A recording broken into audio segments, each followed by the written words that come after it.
Blue All right, collar well, crypto. welcome everybody to the World of Ability Podcast Network. My name is Emily Comer, and I'm a podcast engineer here, and excited to bring you another episode of the Blue Collar Crypto Show. With Tim Trojan, I've been doing the last couple of years now. It's about business tips, um, side hustles, and so on for blue collar workers. Um, and we do it here every Sunday at 4 and 5:30 p.m. Central. And with nothing further ado, I'm pass it over to Tim to kick us off today. So welcome.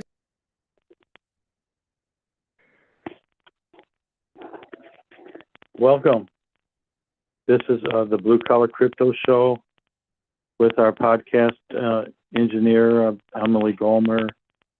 Also our co-creator, Kurt Broskoff.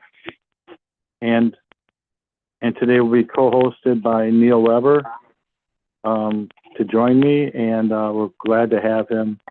It's been about a year we've had Neil on here, and excellent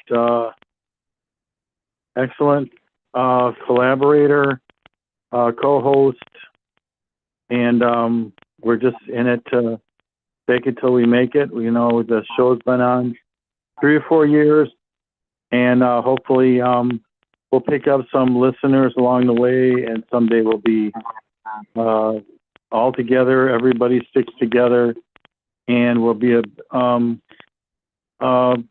I wouldn't say necessarily success is what we're talking about, but bigger, brighter, more famous, all the things that matter. Good content, a good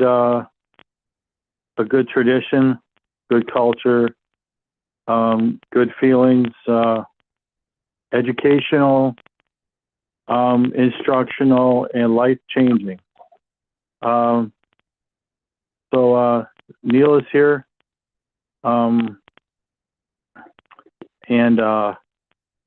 he's a regular. So Neil, are you on right now with me? I'm here. Yes, welcome. Looking forward to talking with you today about For the Boys, a autobiography about Ron and Clint Howard. Ron was star of Andy Griffith's show. He was played Opie, and Clint was in the movie Gentlemen. And so Ron was also on Happy Days. So Ron and Clint had outstanding careers, and it wasn't the book wasn't so much about their careers, but how they lived as family and how they were lovingly both raised and managed by their parents, Rance and his wife, and how if they grew to be family, they were family first, and they were stars second. Yeah, that's wonderful. I was listening to you talk, and I think that I hate to sum it up before we even start talking about it, but it seems like the sum of all of the whole idea is, like you said, family is what really matters, and what we do for a living is to support our family. In the work world, when we go to work, we're trying to we go there thinking of our husbands, wives, as children, parents. In many cases, we go to work thinking about our extended family, nieces and nephews, cousins, and that's one of the reasons why we have employment. And in Hollywood, it's no different. And I have to ask a question here. How does this book differ, Neil, than many other books that you've read? And how did you come across this book? What makes it so important to you personally? Well, it was recommended by my sister Therese. Sister Therese and I are close, and she recommended the book, and it is a loving memoir of a family that raised its children against difficult odds. The odds in family the odds in Hollywood are very much stacked against child actors. The reason they're stacked against child actors is because both the Hollywood industry and unfortunately the parents that raised most of these children treat the children like cash cows. And these children are raised to believe that their only value is to provide money for the family. And unfortunately, both the directors and producers, and unfortunately, many of the parents believe this. And so that is what happens, is these children are used as cash cows. But unfortunately, for the Howard family, they were not used as cash cows. They were loved as children. They were children first and actors second. So, I mean, on a personal level, Neil, I mean, as a man, what do you think? What's your take on this? Like, what kind of meaning do you get? Of course, it was recommended to you that you read this book, and well, how has it influenced your life? Well, it's influenced my life because I have two daughters. Bridget is 28 and Rachel's 27, and they grew up separately from me. And so I didn't get a chance to raise them in my own home. And so I had to raise them over the phone. And that was very challenging because, I wasn't able to, do that. And so the example that Rance Howard gave as a father was very impactful for me, because he was able to love his children and raise them and give them the example that they needed. I think that it's an excellent book. I'm sure I could have read it. I'm sure I will read it. I guess I was trying to relate this to going to work and earning an income for your family, and I think in the United States, we try to distinguish, why is somebody under the age of 18 going to work? And we have laws. And so I think this book gives some kind of clarity to that. That question is, what should we reflect on to in the labor force to have?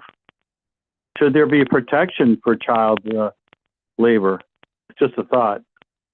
Yeah, yes, there is protection for child. There is protection for child labor in Hollywood.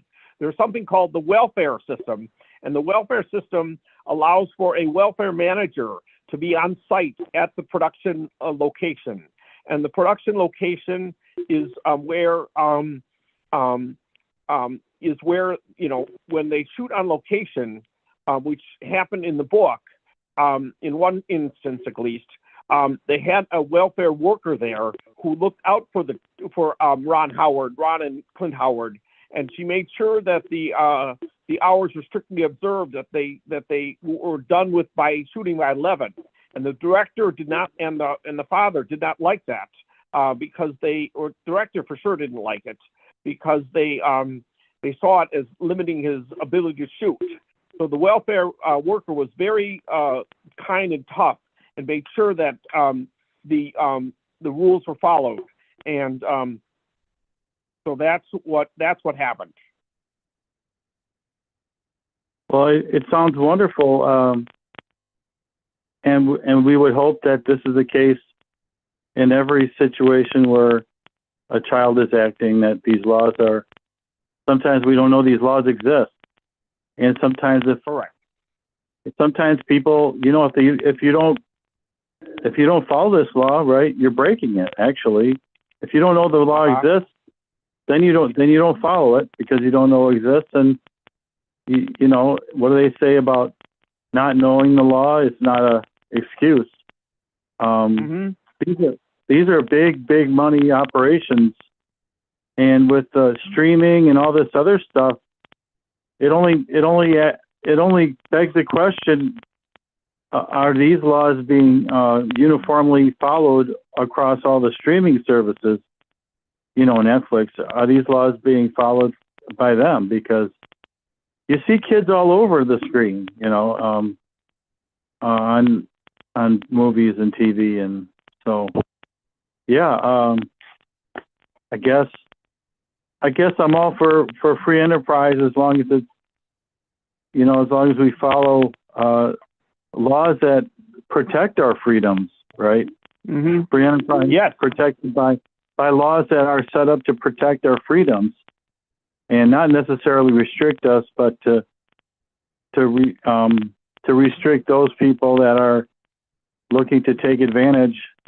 And I guess every single person counts. This what I've always thought is our idea here in America, is every single person is important. So, but it's a wonderful topic. I'm glad we could talk about it, and I think we've done a great job. Neil, do you think we've covered this well?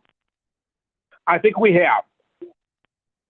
Okay, God bless, and I'll see you in the next show. Okay, all right. See you in the next show. Goodbye. Okay, thank you. Bye-bye. Bye-bye.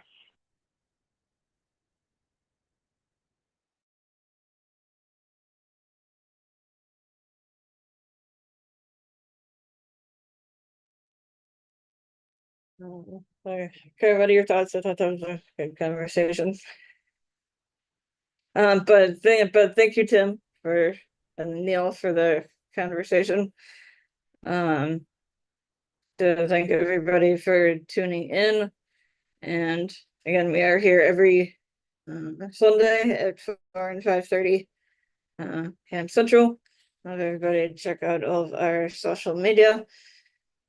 LinkedIn, Facebook, YouTube, and so on. Like, share, comment, subscribe, and then encourage everybody to check out the people we're working with, like Jason, the Disability Channel, Marcus Side of Transform You, Zach Clayton of the Pack Channel, Lawrence Wingate of Wingate Studios, Will Lambs of the Midwest Plains and Podcast. I got your work that they're doing. Kurt, do you have any last thoughts at the moment? Absolutely. So yeah, Tim Tarosian has been producing a lot of blue collar crypto shows, again, inspired out of what he was doing prior to starting the show with cryptocurrency, and then branding it around his passion for the blue collar workers. So we had another story here today by contributor Neil, referring us to the book. Emily, are you going to be sharing in the description and in the comments and everything attached to all the videos, that people know exactly where to reference the book discussed and the story behind it? Yeah, I think I had it up. I think that was the book that they're talking about, so I can put the Amazon link and then chat or anything like that too, for anybody to check out.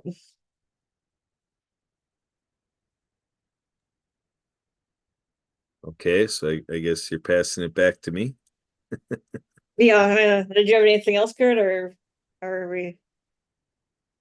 Well, I mean, we can definitely sense a crossroads here that is very positive and very growth minded. Emily, you're finding your work that, as we team up and do more team development and develop the inventory of what we got here at the World Ability Podcast Network and everything that's surrounding Tim and Neil and this show, the Blue Collar Crypto Show. We're looking forward to being back for our 5:30 slot. And we're teaming up with Bravehearts TV, and so we got a lot of developing situations, and you're working on spreadsheets and Google Slides, and we're using all sorts of tools like Easy Expo to really help the world follow what you're doing, Emily, right? Right. So there you go. This is 4.5 years worth of work in the making. Tim Tarosian was involved starting 6 years ago with Onward and Upward, and Onward and Upward and Prosperity Pathways with Anna Marie Oblivion. And then Tim got introduced to Emily, and oh, Emily's part of the team. How great. Oh, we have an executive assistant now. How cool is that? And then Emily learned about the Social Justice Center and Mutual Aid Network that Anna Marie Oblivion and Tim were a part of upon time that Emily got introduced to everything. And then somebody told me about Anna Marie Oblivion and said, "Hey, Anna Marie Oblivion would make a great radio show host." I'm like, okay. So I worked out with Rest is Anna Marie history. Oblivion to be on my radio show. And then I had the Tim Tarosian experience where it's like, oh, I guess we have an executive assistant we're working with, Emily Gomer. And oh, there's Tim Tarosian. And Blue Prosperity Pathways, Onward and Upward. And so we've been working on veterans initiatives and working on getting people employed and subjects of homelessness. So we are diving in and getting into what's really going on for folks at home and folks that their home is on the street, I guess is what it would amount to. So with that, I can reference that we met a guy by the name of Jim Ganacchio, and he is executive director of the Worldwide Chamber, or the World Chamber of Commerce, I should say, World Chamber of Commerce.